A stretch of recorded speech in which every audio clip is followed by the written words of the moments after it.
होतं काय माहितीये का, आपण सरपंच केला एखादा की तो लगे आमदार झाल्यासारख्या टाईट कपडे फिरतो इकडे तिकडे. लगे एखादा जिल्हा परिषद पंचायत समिती सदस्य झाला की त्याला एवढा मान देतो आपण.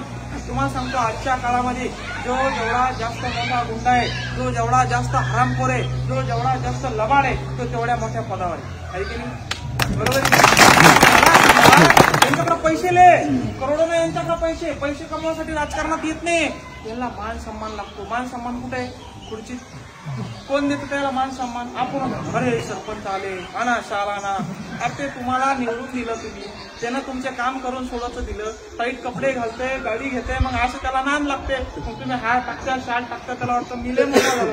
यांना पायाखाली ठेवलं पाहिजे. हे आपले नोकर आहे. सरपंचाचा, पंचायत समिती सदस्याचा, जिल्हा परिषद सदस्याचा सत्कार करू नका, त्यांना मानच देऊ नका. जर तुम्ही त्यांना मान दिलं नाही, जर तुम्ही त्यांना खाली बसवलं. अमेरिकेमध्ये तसंच होतं. खासदार लोक पाहत नाही का तुम्ही? राष्ट्रपती लोक स्वतःची बॅग घेऊन हातात, काही किंमत नाही त्यांना, फोटो बी काढत नाही द्यायचं कोणी. पण आपल्या लोकांच्या मोठ्या डोक्यामध्ये एवढा भूत आहे की आला दादा, अरे देव आला, पाया पडा, आमचे दादा, आमचे नाना, आमचे काका. काय गरज आहे? त्याच्यामुळं काय होतं, यांना सन्मान दिला तर मग हे पैसे तर नाही यांच्याकडे, पण यांना खुर्ची लागते म्हणून ते येते. तुम्ही जर यांना सन्मान दिला नाही, कशाला घुसतील त्याच्यामध्ये? ते म्हणते यार काय डोक्याला ताण आहे, हे रस्ता मागू राहिलं, ते गोठा मागू राहिलं, ते विहीर मागू राहिलं, ते एक संडास मागू राहिलं, कशाला लागतंय हे पद? मला सत्कार बी करत नाही, मला मान बी देत नाही. जर आपण यांना सत्कार, यांची किंमत कमी केली तर आपोआप ती सुशिक्षित पोरं आहे, अभ्यास करणारी पोरं आहे, या क्षेत्राकडे वळतील. त्यांना खरंच काम करण्याची आवड आहे, त्यांना खरंच काम करण्याची इच्छा आहे, ते या क्षेत्रामध्ये येतील आणि तरच आपला विकास होणार आहे. नाहीतर हे बाळगुंडे यांनी यांचे घरं भरून घेतलेले आहेत आणि म्हणूनच तर ही परिस्थिती आली आहे. मला सांगा, एवढे राजकीय पुढारी आहे, एवढे राजकीय नेते, तरी देखील एक सामान्य शेतकऱ्याच्या पोटाला आंदोलन करावं लागतंय. कशाची कमी? लोकशाही आहे ना. लोकशाहीमध्ये सरपंच निवडून दिला तर सरपंच आपले मुद्दे मांडायला पाहिजे की नाही? पंचायत समिती सदस्यांना आपले मुद्दे मांडायला पाहिजे की नाही? खासदारांना, आमदारांना आपल्या भावना एवढे लोक दिसत नाही का खासदाराला?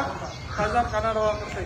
मग साध्या माणसाला रस्त्यावर यावं लागतंय, साध्या जनतेला रस्त्यावर यावं लागतंय. ही लढाई लढावं लागते. मला एक होती, अनुभवच नव्हता बाबा आम्हाला.